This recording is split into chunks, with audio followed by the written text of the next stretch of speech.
네, 현재 시간 2시 23분 지나고 있습니다. 치킨도 중요하고 종목도 중요한데 지금 시장에 어떤 종목군들이 특징을 보이고 있는지 시장의 맥을 찾는 게 가장 중요하잖아요. 그래서 현재 시간 오후장을 긴급 진단해 보도록 하겠습니다. 코스파트너스 김란 부대표와 함께하겠습니다. 어서 오세요. 네, 안녕하세요. 네, 안녕하세요.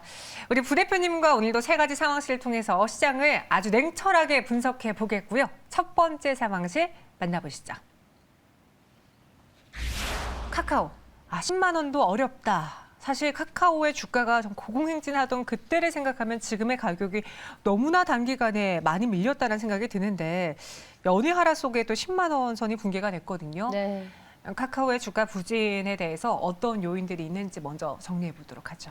많은 분들이 이제는 다 알고 계신 내용일 거예요. 네. 온라인 플랫폼 규제에 대해서 정부가 칼을 갈고 있는 그런 상황이 되겠고요. 그리고 여당의 주요 대선 후보 같은 경우에도 온라인 플랫폼에 대한 규제를 한층 더 강화하겠다라는 그런 정책을 발표를 하기도 했습니다.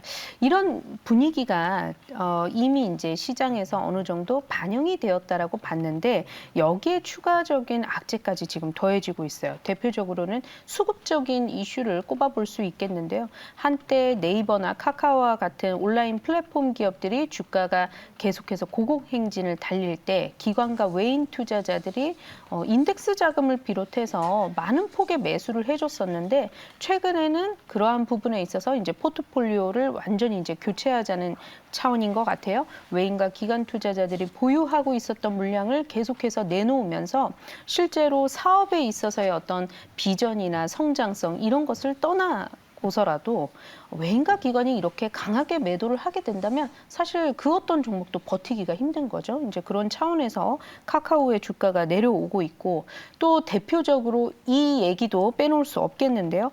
카카오 게임즈 같은 경우에는 네, 맞아요. 오딘이라는 그런 게임이 있는데 지난해 상반기만 하더라도 아주 잘 나갔었다가 하반기 들어서면서 조금씩 그 자리를 내어주기 시작하더니 이것을 이제 메워줄 수 있는 신작 모멘텀이 빨리 생겨야 되는데 이렇다 할 만한 신작이 지금 눈에 띄지 않고 있는 그런 상황. 거기에다 카카오페이 같은 경우에는 어떻죠?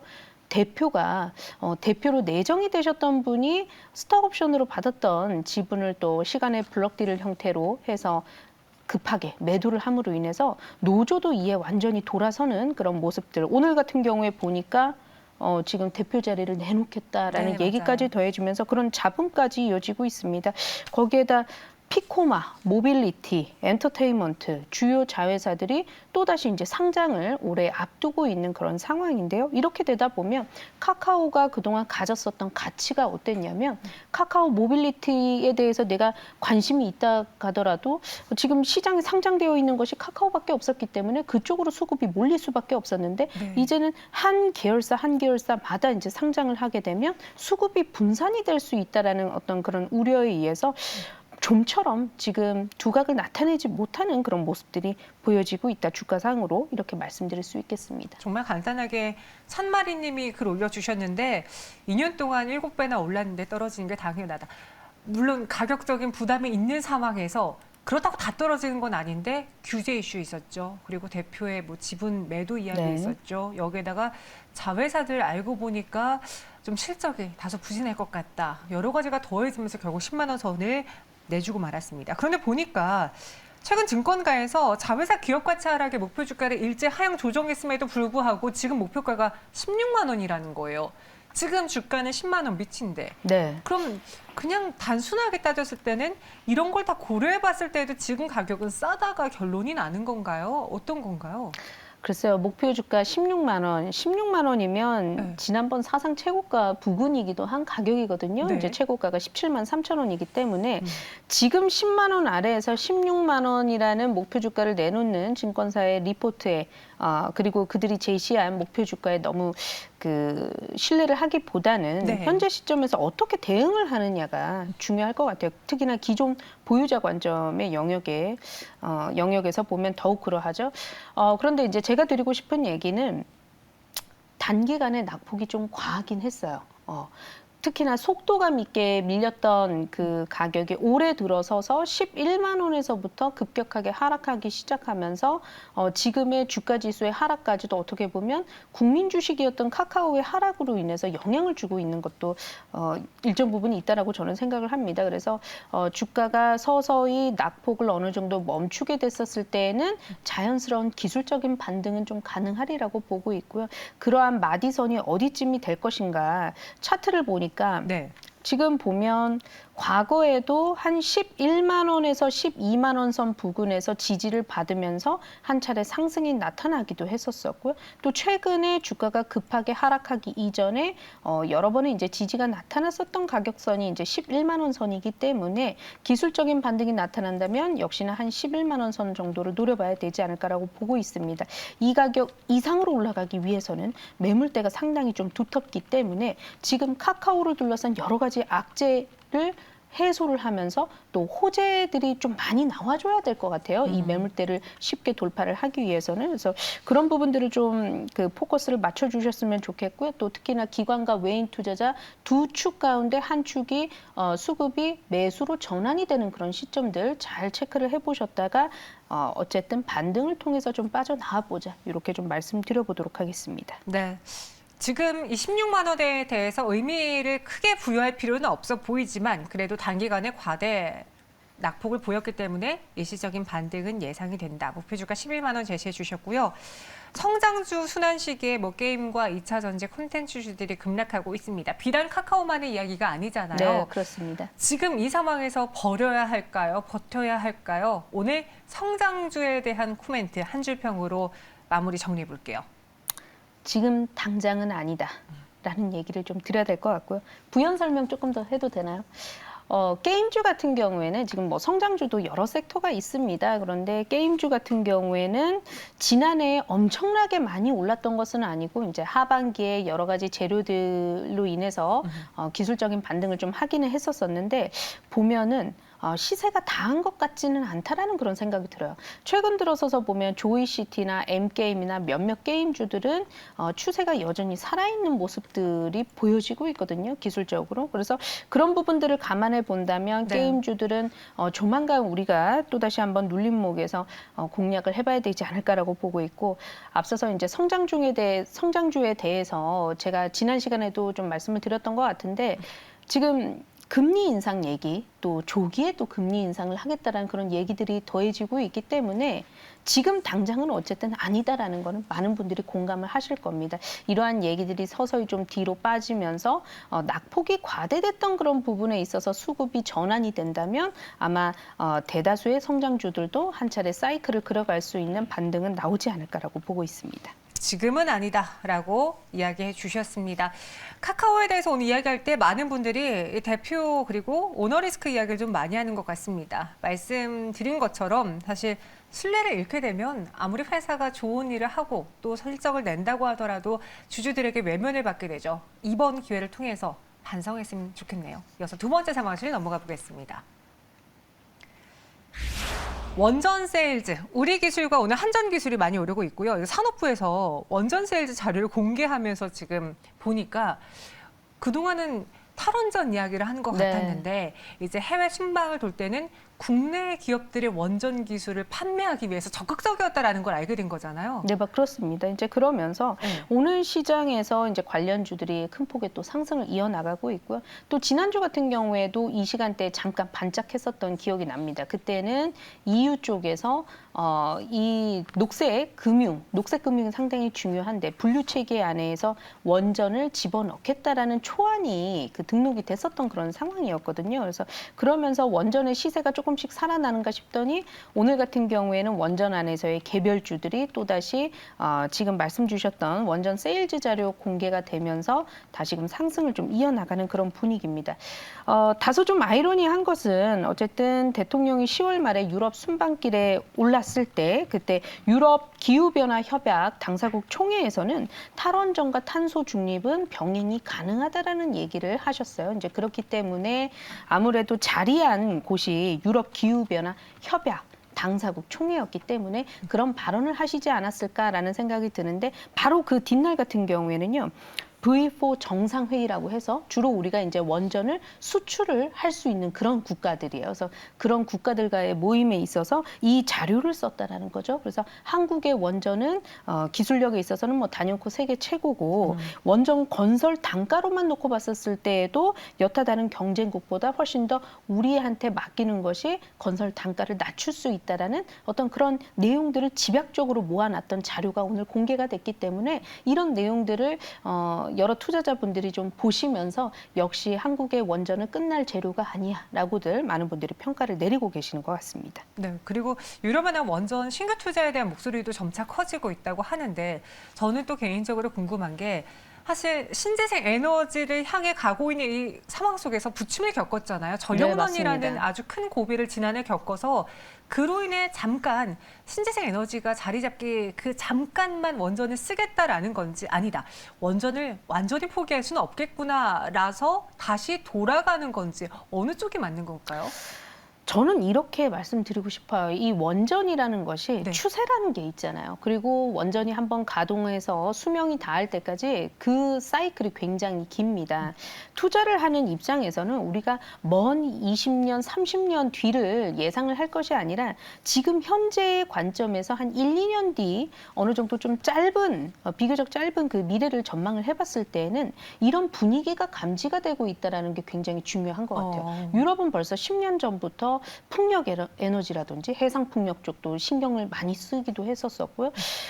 기후 변화에 있어서 가장 민감하게 대응을 했던 곳이 유럽이었는데 뭐 어쨌든 러시아 쪽에서의 천연가스 대란이 지금 일어나고 있기도 하고 해상 풍력, 이 풍력 같은 경우에도 해봤더니 신통치 않더라는 겁니다. 그러니까 기후가 계속해서 변하다 보니까 유럽 같은 경우에는 이 풍력의 속도가 생각보다 안 나와서 기후에 의해서 생각보다 안 나와서 발전 효율이 떨어지는 그런 이제 부침을 겪다 보니까 일단 다른 그린 에너지를 사용을 하면 좋겠지만 지금 마땅히 현실적인 대안이 없다라는 것이 이제 프랑스에서 나오고 있는 주도하고 있는 그런 얘기가 되겠고요. 뭐 그러한 부분들을 소형 모듈 원자로 에서부터 네. 아닌 그냥 대형 원전을 그냥 새로 건설을 해야 되겠다라는 얘기가 지금 나오고 있고 그러한 내용들이 제가 지난번 이 시간에도 말씀을 드렸지만 맞아요. 중순 정도면 어느 정도 결정이 나지 않을까. 초안이 지금 나왔는데 그것이 최종 법으로 등록이 되기 위한 다수결 회의가 중순 정도, 이달 중순 정도에 나온다라고 했잖아요. 그래서 그런 부분들을 보신다면 훨씬 더 미래에 대해서 전망을 하는데 확률적으로는 그 결과에 굉장히 가까워져 오는 그런 시기가 이달 말 중순이다. 이렇게 좀 기억을 하고 계시면 되겠습니다. 네, 그래서 그 중순이라는 그 날짜, 이벤트도 어느 정도 나와 있기 때문에 우리가 대응을 해볼 수 있지 않을까 싶고요. 또 원전 이야기를 하다 보니까 그냥 원전도 있지만 대형 원전도 있지만 지금 우리가 좀 주력으로 삼고 있는 거는 소형 원전으로 SMR 네. 쪽이잖아요. 그런 걸 다 따져봤을 때 원전주에 대한 투자 의견은 어떤지 또 오늘 시장에서 크게 올랐던 뭐 한전기술, 우리기술 같은 경우에는 어떤 전략을 세워보는 게 좋을지요? 원전주가 움직이기 시작하면 그 섹터 내에 있는 대다수의 종목군들이 같이 움직임을 같이 하는 그런 흐름들은 나올 것이라고 보고 있는데 그 안에서도 종목에 따라서 기술적인 가격이 조금 차이가 있고 또 속도의 차이가 있습니다. 오늘 같은 경우에는 우리기술이라는 종목이 23% 가까이 좀 상승을 하고 있는데 제가 생각하기로는 이 원전이라는 섹터에 굴하지 않고 여러 가지 기타 다른 재생에너지 관련주에 속할 수 있는 종목이 우리기술이기 때문에 상당히 좀 오늘 주가는 많이 올랐지만 안정적인 투자처가 되지 않을까라고 보고 있습니다. 이 회사 같은 경우에는 제어 계측을 전문으로 하는 회사고요. 원전 발전소에 감시를 한다든지 경보를 한다든지 제어 시스템을 자체 기술로 해서 개발을 해서 공급을 하고 있는데 얼마 전에 수소 에너지 분야에도 진출을 한다라는 계획을 밝혔고요. 해상 풍력 사업도 다각도로 지금 사업을 확장을 하겠다라고 얘기를 했어요. 해상 풍력은 이미 하고 있는데 사업을 조금 더 다각화하겠다는 얘기를 했습니다. 그러면 원전이라는 그 이미지에서 벗어난다 하더라도 수소라든지 해상 풍력이라든지 다른 원전의 대척점이 될 수 있는 다른 그린 에너지하고도 연결이 되어 있기 때문에 그러한 측면에서 놓고 본다라고 했었을 때에는 상당히 투자처로는 안정적이다 이렇게 말씀드릴 수 있겠고요. 한전기술 같은 경우에는 뭐 단연코 이번에 그 자료에서도 기술력에 있어서 독보적으로 한전기술에 대해서 평가를 하셨어요. 네. 설계에 있어서는 한전기술을 따라올 수가 없다. 어. 거의 유일무이한 설계안을 가지고 있기도 하고요. 그래서 매물대 돌파가 근데 상당히 좀 시급한 상황이기는 한데 기술적으로는 원전하면 기술력하면 한전기술을 사실상 빼놓을 수 없기 때문에 이 원전이라는 섹터 내에서 종목을 고른다 했었을 때에는 두 번째 한전기술 정도까지 체크를 해보시면 되겠습니다. 네. 원전 이달 중순까지는 안전하다라고 말씀해 주셨고요. 그 안에서는 대장으로 한전기술, 우리기술 눈여겨보자 정리해 주셨습니다. 이어서 세 번째 상황실 넘어가 보시죠. 잘 나가다 실적이 점점 LG전자입니다.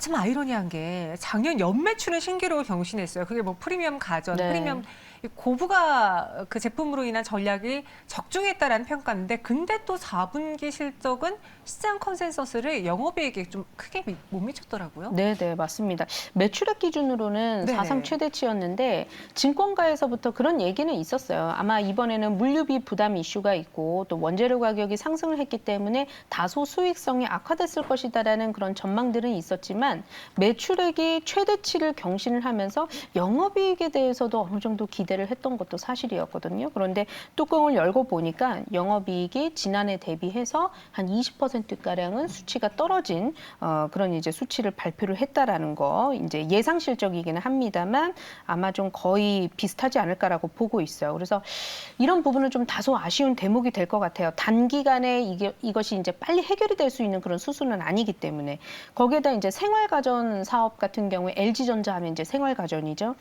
이 사업이 굉장히 흑자를 많이 냈어요. 그래서 가전업계 1위인 미국의 월풀을 제치고 최대 그 매출을 썼을 것이다라는 얘기가 있었는데 역시나 이 부분에 있어서도 물류비가 어느 정도 좀 발목을 잡은 것으로 보여지고 있습니다. 그러면서 영업이익이 좀 기대했던 것보다는 좀 떨어진 그런 이제 상황이 됐고 제가 단적으로 이런 얘기를 좀 드려볼게요. 네. 상하이 컨테이너 운임 지수가 8주 연속 상승을 하고 있거든요. 아, 지금. 그래요? 그런데 우리가 코로나 쇼크가 터졌을 때 20년 3월 대비 운임 지수가 지금 벌써 5배가량 올라가고 있어요. 그렇기 때문에 LG전자로서도 지금의 답답한 상황에 대해서 뭔가 좀 적극적으로 타개할 수 있을 만한 그런 솔루션을 찾고자 하겠지만 뭐 글로벌적인 분위기가 이렇게 흘러가고 있기 때문에 당분간은 별 수 없지 않을까라고 보고 있습니다. 네.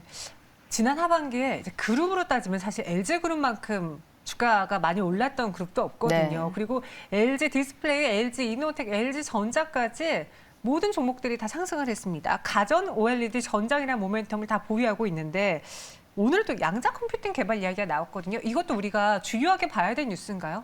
굉장히 중요한 뉴스고요. 굉장히 중요해요. 미국하고 중국이 여기에 완전히 각축전을 뛰어들고 있는데 안타까운 것은 국내 기업이 여기에 입지가 굉장히 미미합니다. 그래서 앞으로는 좀 투자가 많이 이뤄질 것 같고 또 삼성, LG전자 두 기업을 필두로 해서 많은 연구가 이루어지겠지만 지금 하드웨어 쪽에서는 이미 늦었다라는 평가가 이루어지고 있고요. 뭐 이쪽 시장 같은 경우에 미국이나 일본이나 유럽 쪽에서 지금 기술 개발을 하고 있는 그런 상황이고 그렇다면 우리는 이 양자 컴퓨팅 시장이 늘어나기 위해서 시장이 확장되기 위해서 소프트웨어 쪽에서는 그래도 우리가 뭔가 좀 틈새 시장이 될 수 있을 만한 그런 기술이 나오지 않을까라고 이제 막 뛰어들기 시작한 단계라고 보시면 되겠습니다. 그래서 내용이 상당히 조금 복잡한데 이것을 주가의 어떤 모멘텀으로 그 적용을 시키기까지는 좀 시간도 다소 오래 걸릴 것 같고요. 네. 뭐 지금 당장 보여줄 것이 그렇게 마땅찮기 때문에 뭐 이 정도의 이슈가 있었다 정도로 좀 넘어가 보시는 것이 좋을 것 같습니다. 알겠습니다. DB금융투자는요. 오늘 실적은 좀 아쉽지만 봄날을 기다리며 매수 관점으로 접근해야 된다라는 의견 주셨고요. 또 저희 채팅방에도 뭐 CS 재료 소멸이라 치더라도 너무 급락한 거 아닐까요? 라고도 글 올려주신 분이 계세요. 저도 네. 개인적으로 LG그룹 내에서 뭐 하반기에 LG그룹이 잘 갔다라고 하지만 LG전자는 정말 힘들다가 12월에 정말 조금 올랐거든요. 네, 그래서 그랬죠. 지금 구간에서 접근을 해봐야 될지 LG전자에 대한 투자 의견 주시죠. 봄날은 곧 옵니다. 봄날은 곧 온다. 네, 네. 답변이 되셨으리라고 생각을 합니다. 오늘처럼 이렇게 주가가 다소 많이 밀렸을 때부터 관심을 가져보실 것을 저는 권해드리고 싶고요. 뭐 물류비 부담이라든지 이런 이슈에 대해서 계속 앞서서 언급을 하긴 했지만 새로울 것이 없습니다. 그리고 여러 기업들이 안고 있는 그런 숙제이기도 하고요. 중요한 것은 이 안에서도 매출액이라든지 계속해서 경신을 해 나가고 있는 현재의 사업 포트폴리오에 좀 주목을 해보셨으면 좋겠고 주가도 여전히 레벨이 그렇게 많이 오르지 않은 위치에 있다는 것을 감안을 해보면 기관과 외인의 수급이 더해졌을 때에는 오늘의 하락을 또 상승으로 돌릴 수 있는 그런 구간에 놓여 있지 않을까라고 보고 있습니다. 그래서 매수를 해보신다 그랬을 때에는 13만 원 이하에서 분할로 좀 매수를 담아보시는 전략 말씀드려 보면서요. 대신에 이제 손절가가 중요할 텐데 네. 최근에 축이 12만 원 선에서 형성이 되어 있다가 여기서부터 주가가 올라오기 시작했거든요. 그래서 12만 원 선 이탈 시에는 좀 리스크 관리가 필요하면서 목표가 같은 경우에는 직전에 매물대가 놓여 있는 위치 15만 원 선에서 16만 원 선까지는 목표로 해봐도 좋지 않을까라고 의견을 말씀드려 보도록 하겠습니다. LG전자 봄날은 곧 온다라고 한 줄평 주셨습니다. 목표 주가 15만 원, 16만 원이고요. 손절 라인도 같이 기억해 주세요. 12만 원으로 제시해 드렸습니다. 네, 김남 부대표와 함께 긴급 진단으로 시장 알아봤고요. 여기서 인사드릴게요. 고맙습니다. 네, 감사합니다.